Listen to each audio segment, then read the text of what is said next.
अस्सलाम वालेकुम। आप देख रहे हैं मामा आइडियाज़। तो कैसे हैं आप सब? आप लोगों का बहुत शुक्रिया कि आप लोगों ने वक्त निकाला मेरी आज की वीडियो देखने के लिए। तो आज की रेसिपी में मैं बनाने जा रही हूँ बहुत ही ज़बरदस्त और मज़ेदार और क्रंची बनने वाले पकोड़े। तो आलू के पकोड़े हम बनाने जा रहे हैं बहुत ही ज़बरदस्त तरीके से।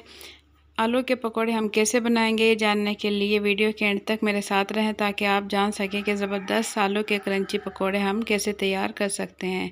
तो रेसिपी शुरू करने से पहले आप लोगों से एक छोटी सी रिक्वेस्ट है कि मेरी मोटिवेशन के लिए वीडियो के नीचे दिए हुए लाइक के बटन को ज़रूर क्लिक कर दें। तो ज़बरदस्त क्रंची पकोड़ों की रेसिपी शुरू करते हैं। बिस्मिल्लाहिर्रहमानिर्रहीम। यहाँ मैंने ले लिए हैं 4 मीडियम साइज़ के आलू और इन्हें अच्छे से धोने के बाद छील लिया और छीलने के बाद मैं इसे कश कर लूँगी। इसी तरीके से मैं तमाम आलू कश कर लूँगी। तो इसके बाद मैं एक छलनी ले लूँगी और 2 टेबलस्पून इसमें डाल दूँगी कॉर्न स्टार्च के 2 टेबलस्पून डालने के बाद इसमें बेसन डाल दूँगी। 3 से 4 टेबलस्पून इसमें मैं बेसन डाल दूँगी और इसे मैं अच्छे से छान लूँगी।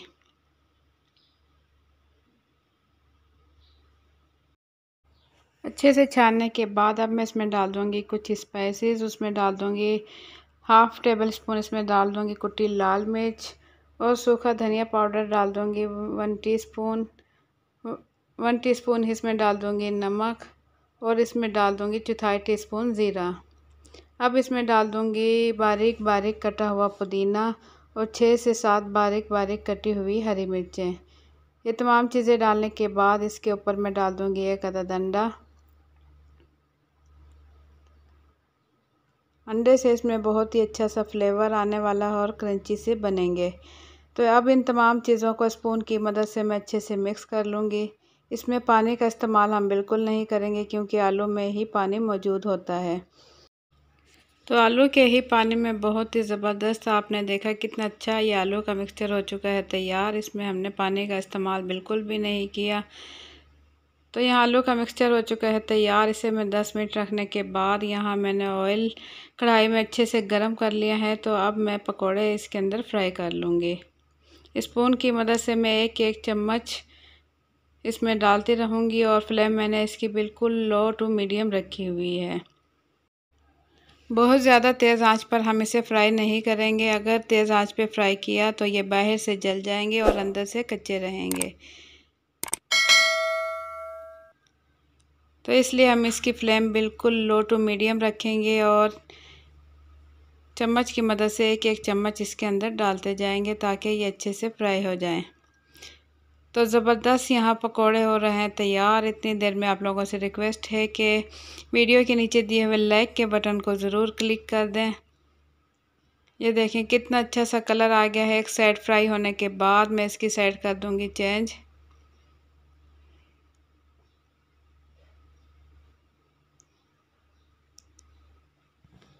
तो ज़बरदस्त आलू के पकोड़े यहाँ हो रहे हैं फ्राई। एक साइड फ्राई होने के बाद मैंने इसकी साइड चेंज की तो दोनों साइड अच्छा सा कलर आ चुका है और अच्छे से क्रंची पकोड़े हो चुके हैं तैयार। अब मैं इन्हें निकाल लूँगी। तो गर्मा गर्म ज़बरदस्त पकोड़े हो चुके हैं तैयार।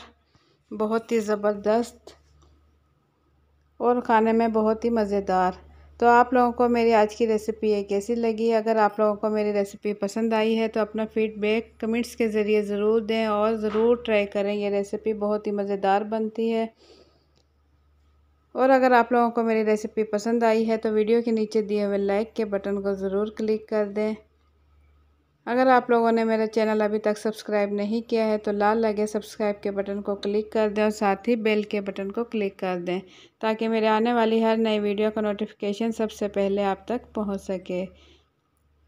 तो इसी टाइप की अच्छी वीडियोस देखने के लिए देखते रहें मामा आइडियाज़। इंशाल्लाह आप लोगों के लिए मैं अच्छी रेसिपीज़ लेकर आती रहूँगी। एक अच्छी सी रेसिपी के साथ फिर मिलेंगे इंशाल्लाह।